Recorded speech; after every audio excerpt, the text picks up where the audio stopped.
The biggest civil uprising in the history of the Turkish Republic kicked off in Istanbul at 5 a.m. on Friday, May 31st.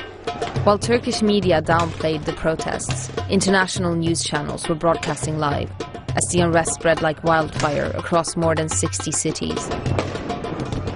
The footage showing police brutality against protesters shocked viewers around the world. So far, more than 4,000 people have been injured and 3 deaths have been confirmed. It all started when Turkish riot police fired tear gas, pepper spray and water cannons into a peaceful protest to save Gezi Park, one of the last green areas in central Istanbul. Instead of dispersing the protesters, the violent crackdowns resulted in the social uprising growing in strength and numbers, as discontent with Prime Minister Erdogan's autocratic style and Islamic agenda hit boiling point.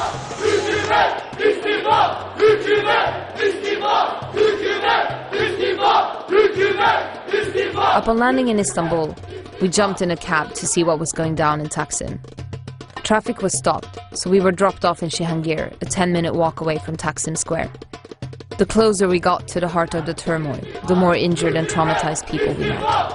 What's happened? The tear gas bullet hit his face. They are targeting people with those tear capsules. That's the problem. They use them as bullets.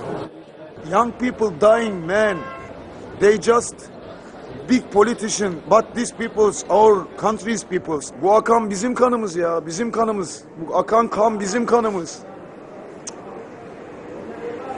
Ya çok fena durum ya aslında. Okay. İyiye gitmiyor, kötüye gidiyor yani. Yani Thank kötüye you so gidiyor. Nifak girdi kalplere ya. Kötülük girdi, anlıyor musun? Yani evil comes the streets, but the citizens are not evil. Lots of people are coming now from the square. There's been tear gas fired all day, water cannons, pepper spray. Biz sadece parkın ve bu insani yaşamı savunuyorduk. Ama onların yaptıkları, biz yürürken şu şekilde kolumuzda biber gaz bombası fırlatmak, halkın ortasına tomalarla girmek. Yani şöyle diyebilirim ki bu başbakan kendi halkına savaş açmıştır. Ve bunu bütün dünya görmeli.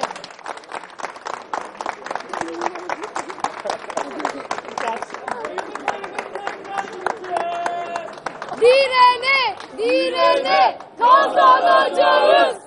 Direne, direne, kazanacağız. There are helicopters everywhere, police sirens, and despite people running away from the square, being injured, people seem to still be going. God, I can smell the tear gas now. Okay, let's do this.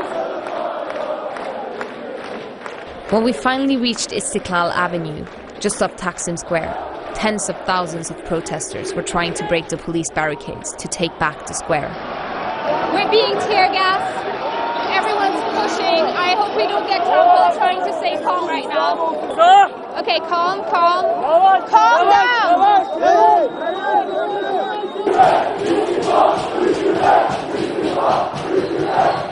Nice, please, now.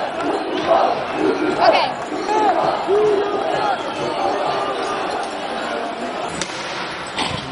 We hid upstairs in a bar for hours. Hide your camera. Don't use your light. The chemical fumes were burning our eyes and lungs. Are we safe here? Let's hope. We had no idea what was happening outside. We just ran into a bar. There's tear gas everywhere. You can hear gunshots on the streets. We saw lots of people just passing, falling, crying. The streets are empty now. There were thousands and thousands of people. Just a few minutes ago, I can feel that something really bad is happening. Can you hear the shots? Fucking hell. They called us a democracy. People were like so happy just a few seconds ago.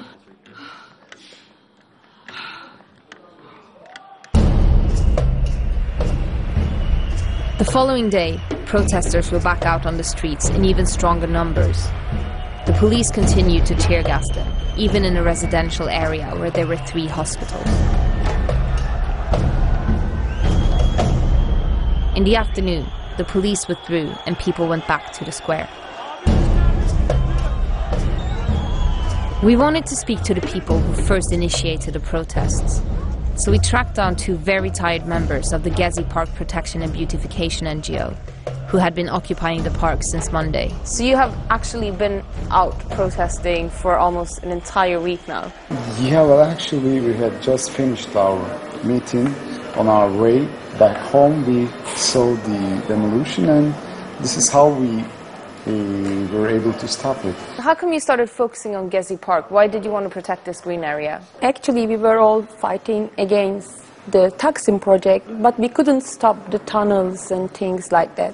Then we said, okay, let's focus on the park because it unifies people easily. That represents the last gifts of earth and nature that we have to protect as a treasure for our children and next generations.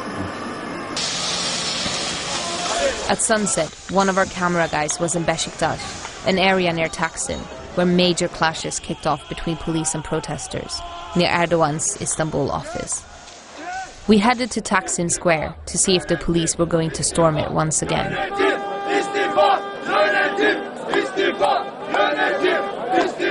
We're in Taksim Square, the heart of the protests in Istanbul, and people are partying despite having been tear gassed for 2 days and brutally attacked by police.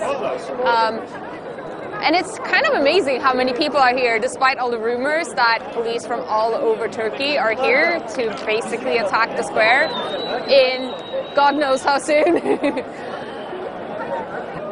Do you think it's going to get worse than yesterday? Hayır, pek zannetmiyorum ama şu anda polis bekliyor. Ve aşağıdaki oluşturmuş olan kortejde bizim arkadaşların yapmış olduğu bir barikat var. Eğer orada bir çalışma olsa çok büyük bir şekilde hani kan falan akabilir.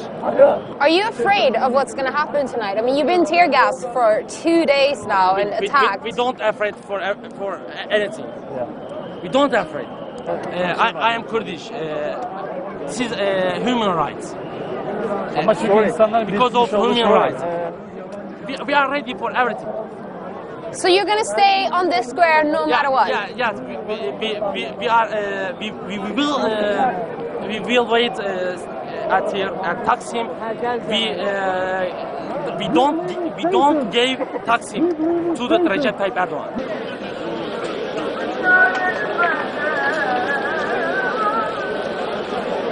We just went and got gas masks because we heard reports that there's a maybe unlikely but still small chance of Agent Orange gas being used, although there are lots of rumors floating around about all sorts of things. But right now we're going to go to a meeting with some protesters trying to figure out what exactly is going on and hopefully figure out what the plan is tonight.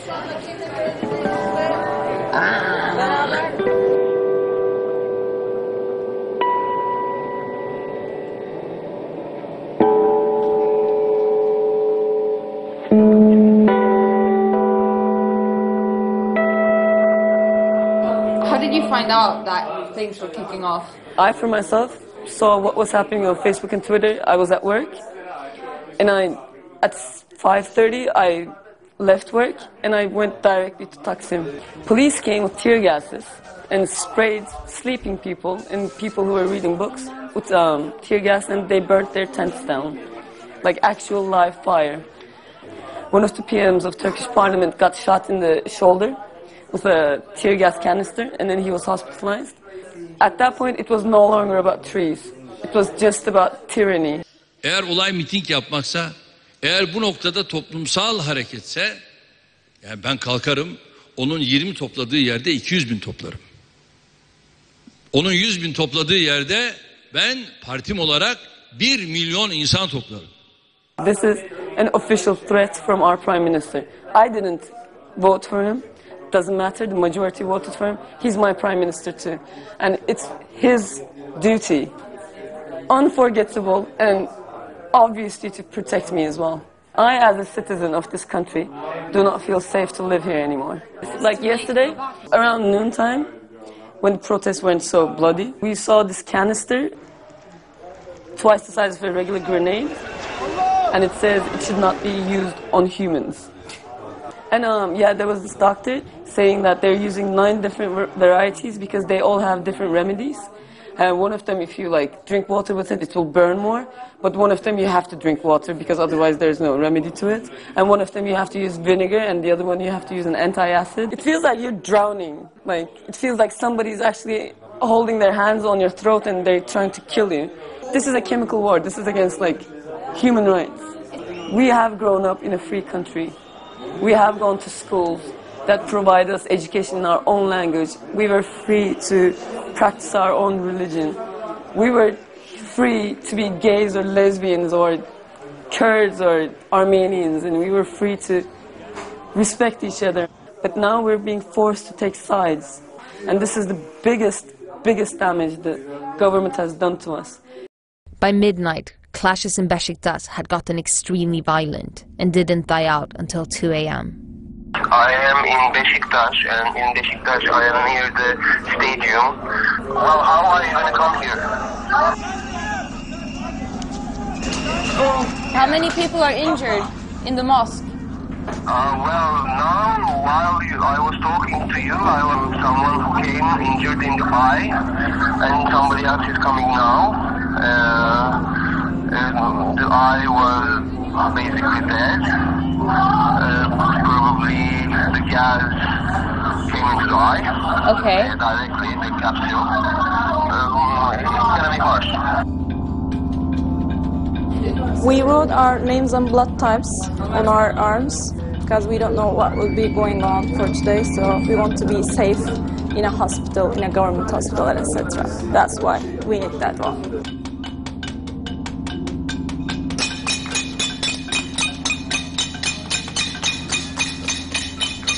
We heard there were 6 civilian medical points around Taksim, so we went to visit one of them.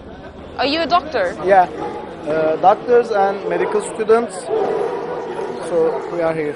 Are there a lot of people coming into your emergency clinic? Yesterday there were approximately 500 people. 500? People, yeah. And some of them, they were badly hurt. And police just didn't let ambulance to reach us for these hurt people. So we had to carry these people with our arm powers. So it was just like hell yesterday. You hear lots of apparently tear gas being shot, and it sounds like things are really kicking off there. Has it been like this all day? Yeah, it was. Yeah? All day long. Sedye yok. Sedye yok. Taşıyacağız buraya. Okay. He's going for an emergency. What are you expecting tonight? We expect that things will get worse.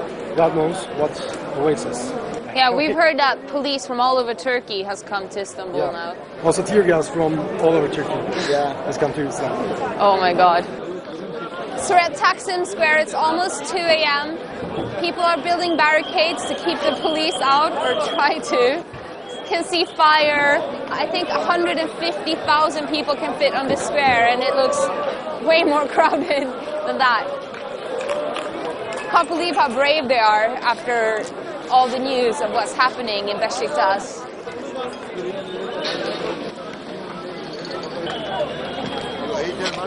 Yeah, I'll have a mussel.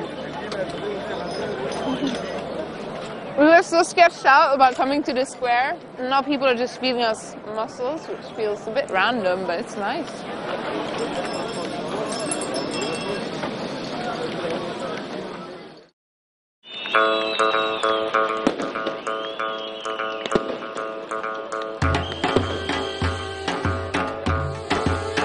On the third day of riots shaking the country, the people had taken back Taksim Square, which was now the scene for a massive street party. The park was still standing, and the bulldozers and diggers that were sent to flatten it had been destroyed. This area has been a really important monument of civil society in Turkey ever since the 60s. This is where people come to protest, so obviously they don't want this place to get destroyed.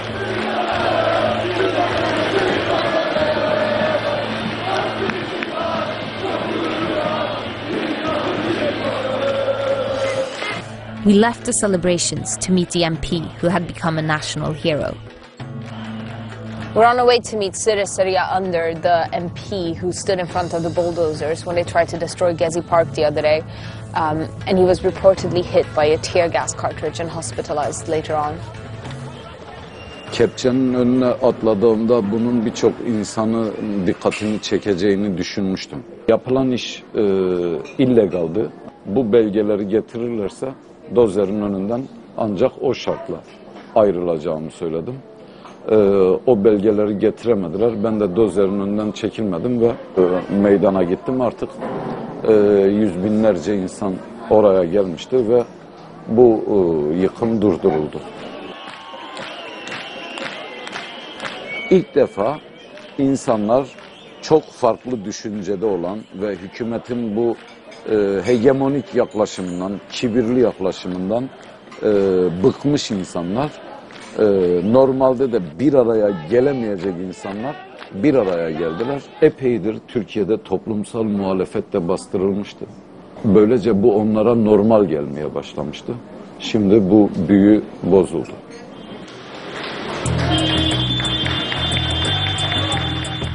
Celebrations continued throughout the evening in Taksim. Football fans were joyriding a digger in Beşiktaş. By this time, 1,700 protesters across Turkey had been arrested. It was time for us to leave. On our way out, we stopped by Taksim Square. So it's 1 a.m. on Monday morning. The police have tonight again been brutally clamping down on protesters in Beşiktaş. There are a lot of people hurt. People are building massive barricades to basically prevent police coming back into Taksim Square. It's been about a week since the first people stood over there by the trees in Gezi Park, trying to prevent them from getting destroyed by bulldozers. The square is the emptiest I've seen it so far. It could very well be because it's Monday morning and people need to go to work tomorrow. Do you know Toma devices? No. Vehicles? Yeah? Pressure water. War. Yeah. Is against them. Do you think they will come tonight? Yeah. Maybe tomorrow. Tonight or tomorrow, doesn't matter. So these will stay.